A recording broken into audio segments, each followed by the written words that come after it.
DTCP plot కొంటే land appreciation అనేది ఒక లాభం, శ్రీగంధం చెట్ల మీద వచ్చే ఆదాయం మరో లాభం. డబుల్ బెనిఫిట్ ఆఫర్ తో సిర్లసీమ 2. హైదరాబాద్ పార్లమెంట్ టికెట్ పొందినటువంటి కొప్పల్లి మాధవిలత మనతో ఉన్నారు. ఆమె అడుగుతున్నాం. మేడం, ముందుగా కంగ్రాచులేషన్స్. ఎలా అనిపిస్తుంది మేడం? పాత బస్తీలో ఒకప్పుడు ఎంఐఎం అడ్డా అంటుంటారు, దాన్ని ఎలా బద్దలు కొట్టబోతున్నారు? ఆ ఇంటి ఆడబడుచుకి సీట్ ఇచ్చి ఆ ఇంటి ఆడబడుచుతోని యుద్ధ ప్రకటన చేయించినట్టుగా భలే సరదాగా ఉంది నాన్న, హాయిగా ఉంది, ధైర్యంగా ఉంది. గెలిచి చూపిస్తాం. చాలా మంది పోటీ పడ్డారు మీ పార్టీల టికెట్ కు సంబంధించి. ఒక మహిళకి ఇవ్వడం, అది కూడా స్ట్రాంగ్ గా అసౌద్దీన్ లాంటి వ్యక్తిని ఓడించడం అనేది చాలా కష్టం అని చెప్పి మీ పార్టీ నేతలు చెప్తున్నారు. ఎటువంటి వ్యూహాలు మీ దగ్గర ఉన్నాయి? అయినా పార్టీ నుంచి చాలా మంది ప్రయత్నించారంటేనే పార్టీ ఎంత మంచి సదుద్దేశంతో ఉందో ఆలోచించండి. ఇంతమంది మాకు టికెట్ కావాలని పార్టీ నుంచి అడిగారు అని అంటే ఎంతమందికి దాన్ని గెలిపించాలనే తపన ఉంది. ఎవరో ఒకరికి రావాలి, నాకు కాకపోతే ఇంకోరికి కాకపోతే ఇంకోరికి. కానీ ఇంతమంది తపన పడుతున్న అసదుద్దీన్ని ఓడించాలి అని అంటే మేమందరం కలిసిన నాడు ఏమవుతుంది? పిడికిలి కలిస్తే దేనైనా బద్దలు కొట్టే శక్తి ఉంటుంది. మేమందరం కలిసి పనిచేస్తాం, పిడికిలిగా పనిచేస్తాం. ఈసారి చూపిస్తాంగా భాజపా అంటే ఏంటో. ఒకవైపు మీ పార్లమెంట్ ఇన్ఛార్జి ఉన్నటువంటి రాజాసింగ్ కాస్త అలగతో ఉన్నట్టున్నారు. ఒక కామెంట్ కూడా చేశారు. ఆయన ఎలా తీసుకుంటారు? రాజాసింగ్ను ఎలా సంజాయిస్తారు? మా తమ్ముళ్ళ తీసుకుంటాను. ఏమైంది? కమెంటేగా. ఆ మాత్రం అనకూడదా? నేను వినకూడదా? ఏమైపోతుంది? పరివారం అన్నాక ఇవన్నీ ఉంటాయి నాయన. ఈరోజు మాకు ఉన్న ప్రప్రథమమైన కార్యక్రమము, మాకు ఇచ్చిన దాయిత్వము, అధిష్టానము గెలిచి చూపించమని. అలాంటప్పుడు అది ముఖ్యం అవ్వాలి నాకు. ఇవన్నీ ఇంట్లో విషయాలు ఏముంది, సరదాగా వెళతాం, మోతీచూర్ లడ్డు తినేస్తాం, హ్యాపీగా ఉంటాం. ఇవన్నీ పట్టించుకోవడాల్సిన సమయం ఇది కాదు. వారు కూడా చాలా సీనియర్ నేత రాజాసింగ్ గారు, వారి ఇంటికి వెళ్ళడం జరుగుతుంది, వారితో కూర్చొని మాట్లాడడం జరుగుతుంది, వారి అభిప్రాయాలు కూడా తీసుకోవడం జరుగుతుంది. అలా అందరితోనూ 7 అసెంబ్లీ కాన్స్టిట్యున్సీలోనూ భాజపా ఎవరెవరైతే సీటు లాస్ట్ టైం అసెంబ్లీకి పోటీ పడడానికి ఇచ్చారో వాళ్ళందరితోనూ కలవడం జరుగుతుంది నాన్న. తప్పకుండా కలిసి చేస్తాం. హమ్ హోంగే కామయాబ్. ఒక మొగాడే పుట్టలేదు ఇప్పటి వరకు, ఒక ఆడది చేయకూడదు అని కొన్ని కామెంట్స్ మీ వైరల్ అవుతున్నటువంటి సిచ్యువేషన్, గతంలో చేసినటువంటి నాయకులు ఉన్నారు, కాళే నరేంద్ర, బద్దంపాల్ రెడ్డి వంటి నాయకులు, వాళ్ళు ఎవరు కూడా పాత బస్సులోకి ఎంట్రీ వెళ్ళడానికి వాళ్ళు పెద్దగా ధైర్యం చేయలేరంటారా? ఇవన్నీ ఎవరెవరు ఆలోచిస్తున్నారో వాళ్ళని ఆలోచించనివ్వండి నాయన. మనకి ఈ రోజు కామెంట్ చేస్తున్నటువంటి సిచ్యువేషన్ ఏం పర్లేదబ్బా, ఇట్స్ ఓకే. నేను పట్టించుకోనిట్లండి, నాకు ఇబ్బంది లేదు, చేసేవాళ్ళని చేయనివ్వండి. నాకు ఈరోజు కార్యక్రమాన్ని ఇచ్చారు, అందరితో కలిసి మెలిసి దాన్ని తీసుకొని ముందుకు వెళ్తాం. చివరిగా ఓల్డ్ సిటీ ఓటర్లకి, ముఖ్యంగా మైనార్టీ ఓట్లు, వాళ్ళకి ఏం చెప్తారు మీకు అసలు? अगर मुझे सारे माइनॉरिटी वोटर से बात करना है और उनके कुछ गुजारिश करना है तो सारे बहनों, मेरे मुसलमान के बहनों और मेरे माता, एक बात समझ लीजिए आप, ये मज़हब की बात नहीं है, तरक्की की बात है। मैं आपके साथ हूँ। किसी की बेटी बनूंगी मैं, तो किसी की बहना बनूंगी मैं, तो किसी की माँ बन के ठहरूंगी मैं। आपके लिए ठहरूंगी, आपकी आवाज़ के लिए ठहरूंगी, बुलंद ठहरूंगी मैं वो नहीं हूँ जो अपने स्वार्थ के लिए, खुदगर्जी के लिए आपके वोटों के इस्तेमाल करेंगे। मैं वो हूँ जान देकर भी आपके लिए ठहरूंगी। बस आगे बढ़िए और हिम्मत से अपना तकदीर बदलने की एक प्रयास कीजिए और भाजपा को वोट दीजिए। और మాధవీలత ఆప్తి సమానురాలైన నేను, తల్లి సమానురాలైన నేను మాధవీలత కొంపెల్లని మీ అందరితో ఒకటే విజ్ఞప్తి చేసుకుంటున్నాను.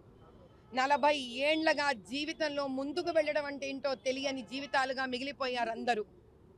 మీరు, మీ ఇండ్లు, మీ పిల్లలు, వాళ్ళ భవిష్యత్తు ఇక నుంచైనా ధైర్యంగా, దేదీప్యమానంగా, ప్రజ్వలిల్లేటట్టు జీవించాలన్నా, చదువులు రావాలన్నా, వైద్య సదుపాయాలు జరగాలన్నా, న్యాయం జరగాలన్నా, ఆ వీధులు సందులు ఏ జూబ్లీ హిల్సో, బంజారా హిల్సో, ఖైరతాబాదో, సికింద్రాబాద్ లాగానో అద్భుతంగా ఉండాలన్నా మనకి మాళ్ళు రావాలి, మన దగ్గర మెట్రో రైల్స్ రావాలి, మన దగ్గర సబ్వే తయారు కావాలి, మన దగ్గర కూడా అద్భుతమైన యూనివర్సిటీలు రావాలి, మన దగ్గర పిల్లలు కూడా ప్రపంచాన్ని అబ్బా అనిపించేంత గొప్ప స్థాయికి వెళ్ళాలి, స్త్రీలు పురోగమించాలి. ఇవన్నీ జరగాలంటే న్యాయం జరగాలి. న్యాయం జరగాలంటే నిదుర లేవండి. ఓటర్ అన్నదమ్ములారా, అక్క చెల్లెళ్ళారా, నిదుర లేవండి. మీ చేతులు ఉన్న ఏకైక ఆయుధమే ఓటు. ఆ ఆయుధం అనే ఓటుని తీసుకొని వెళ్ళి ఆ ఒక్క రోజు వినియోగించండి. తలరాతను మార్చే అద్భుతమైన ఏకైక మీకు ఉన్న అవకాశమే ఓటు. దేశమంతా మోదీ గారి నాయకత్వంతో వాయువేగంతో పరిగెత్తుతుంటే మనం మాత్రమే వెనక్కు మిగిలిపోయాం నాయన. దయచేసి పురోగమించండి. మనము భారతదేశంలో ఒక అద్భుతమైన భాగం కింద నిరూపిద్దాం. భారత మాతకు మనం ఒక సమస్య కింద కాదు, ఒక పరిష్కారం అని చూపిద్దాం. జై బోలో భారత్ మాతాకి, జై బోలో భాగ్యనగర్. నాయన, భాజపా పార్టీ అనేది ఒక కుటుంబం. ఆ కుటుంబంలో అన్నదమ్ములము, అక్క చెల్లెలము బోళ్ళు మంది ఉంటాం. మా ఇంట్లో, మా పరివారంలో నా తమ్ముడికి కనుక అసంతృప్తి ఉంటే దాన్ని నేను ఎంత ప్రేమతో తీసుకుంటానో రాజాగర్ సింగ్ గారి అసంతృప్తి కూడా అలాగే తీసుకుంటాను. ఈరోజు కాస్త కార్యక్రమాలు ఉన్నాయి, రేపటి నుంచి ప్రారంభించబోతున్నాం. రాజాసింగ్ గారి ఇంటికి వెళ్ళి వారిని కలిసి వారితో కూడా మాట్లాడడం, అమర్ సింగ్ గారి ఇంటికి వెళ్ళడం, వారితో కూర్చోవడం, మాట్లాడడం, అలా ప్రతి అసెంబ్లీ కాన్స్టిట్యుయెన్సీకి ఎవరెవరైతే భాజపా తరపున నియోగించబడ్డారో వారందరి ఇండ్లకు వెళ్ళి వాళ్ళతో మాట్లాడి, ఎందుకంటే వాళ్ళు 2023 అసెంబ్లీలో చాలా కష్టపడ్డవాళ్ళు. ఇది గెలుపు ఓటమికి మాత్రమే సంబంధించింది కాదు, గెలిచిన వాళ్ళ అనుభవం ఇంకా అద్భుతంగా ఉంటుంది.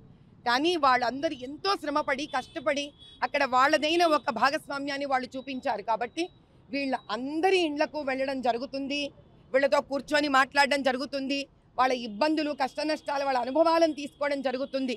ఐకమత్యంతో ముందుకి భార్య సమానురాలైన నేను, తల్లి సమానురాలైన నేను మాధవీలత కొంపెల్లని మీ అందరితో ఒకటే విజ్ఞప్తి చేసుకుంటున్నాను. 40 ఏళ్లగా జీవితంలో ముందుకు వెళ్ళడం అంటే ఏంటో తెలియని జీవితాలుగా మిగిలిపోయారు అందరూ. మీరు, మీ ఇండ్లు, మీ పిల్లలు, వాళ్ళ భవిష్యత్తు ఇక నుంచైనా ధైర్యంగా, దేదీప్యమానంగా, ప్రజ్వలిల్లేటట్టు జీవించాలన్నా, చదువులు రావాలన్నా, వైద్య సదుపాయాలు జరగాలన్నా, న్యాయం జరగాలన్నా, ఆ వీధులు సందులు ఏ జూబ్లీ హిల్సో, బంజారా హిల్సో, ఖైరతాబాదో, సికింద్రాబాద్ లాగానో అద్భుతంగా ఉండాలన్నా మనకి మాళ్ళు రావాలి, మన దగ్గర మెట్రో రైల్స్ రావాలి, మన దగ్గర సబ్వే తయారు కావాలి, మన దగ్గర కూడా అద్భుతమైన యూనివర్సిటీలు రావాలి, మన దగ్గర పిల్లలు కూడా ప్రపంచాన్ని అబ్బా అనిపించేంత గొప్ప స్థాయికి వెళ్ళాలి, స్త్రీలు పురోగమించాలి. ఇవన్నీ జరగాలంటే న్యాయం జరగాలి. న్యాయం జరగాలంటే నిదుర లేవండి. ఓటర్ అన్నదమ్ములారా, అక్క చెల్లెళ్ళారా, నిదుర లేవండి. మీ చేతులు ఉన్న ఏకైక ఆయుధమే ఓటు. ఆ ఆయుధం అనే ఓటుని తీసుకొని వెళ్ళి ఆ ఒక్క రోజు వినియోగించండి. తలరాతను మార్చే అద్భుతమైన ఏకైక మీకు ఉన్న అవకాశమే ఓటు. దేశమంతా మోదీ గారి నాయకత్వంతో వాయువేగంతో పరిగెత్తుతుంటే మనం మాత్రమే వెనక్కు మిగిలిపోయాం నాయన. దయచేసి పురోగమించండి. మనము భారతదేశంలో ఒక అద్భుతమైన భాగం కింద నిరూపిద్దాం. భారత మాతకు మనం ఒక సమస్య కింద కాదు, ఒక పరిష్కారం అని చూపిద్దాం. జై బోలో భారత్ మాతాకి, జై బోలో భాగ్యనగర్. నాయన, భాజపా పార్టీ అనేది ఒక కుటుంబం. ఆ కుటుంబంలో అన్నదమ్ములము, అక్క చెల్లెలము బోళ్ళు మంది ఉంటాం. మా ఇంట్లో, మా పరివారంలో నా తమ్ముడికి కనుక అసంతృప్తి ఉంటే దాన్ని నేను ఎంత ప్రేమతో తీసుకుంటానో రాజాగర్ సింగ్ గారి అసంతృప్తి కూడా అలాగే తీసుకుంటాను. ఈరోజు కాస్త కార్యక్రమాలు ఉన్నాయి, రేపటి నుంచి ప్రారంభించబోతున్నాం.